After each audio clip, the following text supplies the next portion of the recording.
Assalamualaikum warahmatullahi wabarakatuh.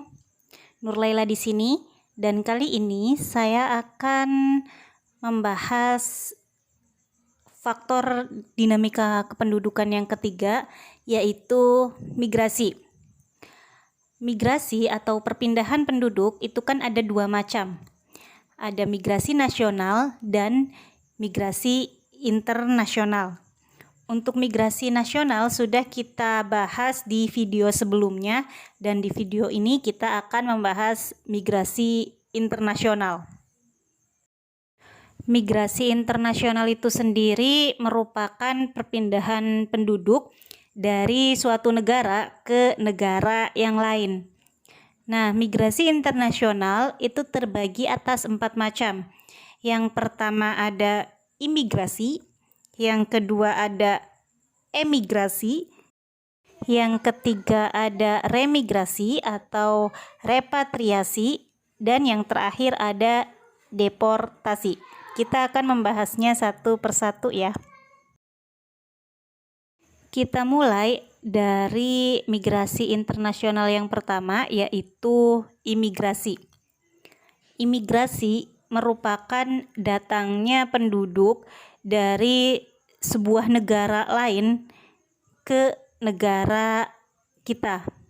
Jadi contohnya seperti adanya wisatawan dari luar negeri datang ke Indonesia. Selain wisatawan yang bertujuan untuk berwisata di Indonesia, itu ada pula imigrasi itu datang ke Indonesia untuk bekerja. Atau ada pula orang asing datang ke Indonesia dan memiliki keluarga di Indonesia. Selanjutnya, migrasi internasional yang kedua yaitu emigrasi.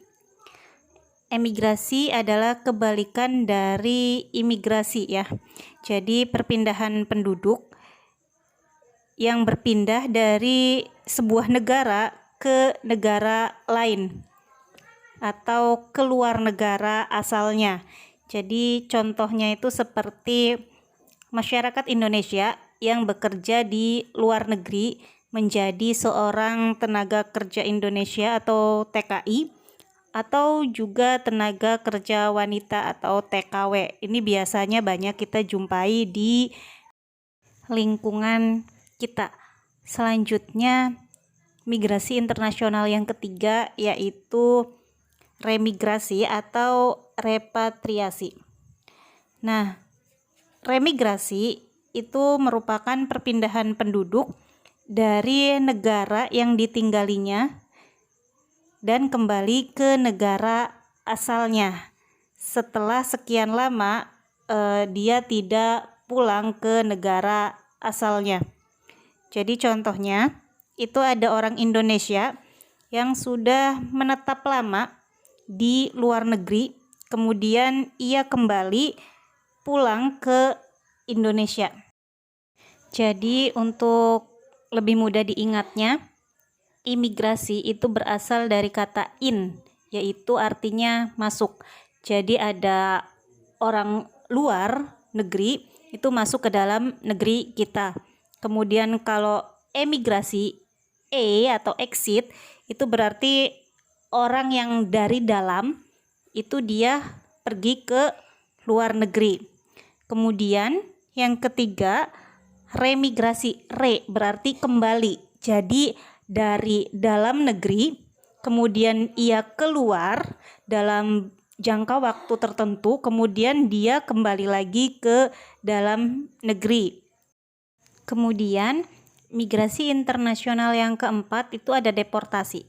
Jadi deportasi merupakan kembalinya suatu penduduk ke negara asalnya karena sebuah kesalahan. Jadi penduduk tersebut itu dianggap ilegal di negara tempat ia berkunjung. Entah itu dia tidak memiliki paspor ataupun visa. Jadi penduduk tersebut datang ke negara lain secara ilegal, akhirnya dipulangkan secara paksa oleh pihak negara luar, atau memiliki sebuah kesalahan di negara yang ia datangi, kemudian dikembalikan atau dipulangkan ke negara asalnya. Angka migrasi dapat diklasifikasikan menjadi 4 macam. Yang pertama, angka migrasi masuk. Yang kedua, angka migrasi keluar. Yang ketiga, angka migrasi neto. Dan yang terakhir ada angka migrasi bruto. Kita akan membahas analisis data angka migrasi tersebut satu persatu. Yang pertama ada angka migrasi masuk.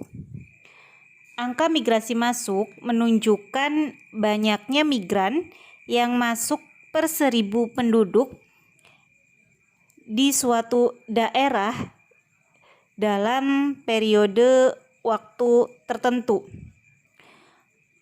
Rumus dari angka migrasi masuk yaitu MI sama dengan IN per P dikali K, di mana MI itu artinya migrasi in atau migrasi masuk per 1000 penduduk pada tahun tertentu. Kemudian I merupakan jumlah migran masuk pada tahun tertentu.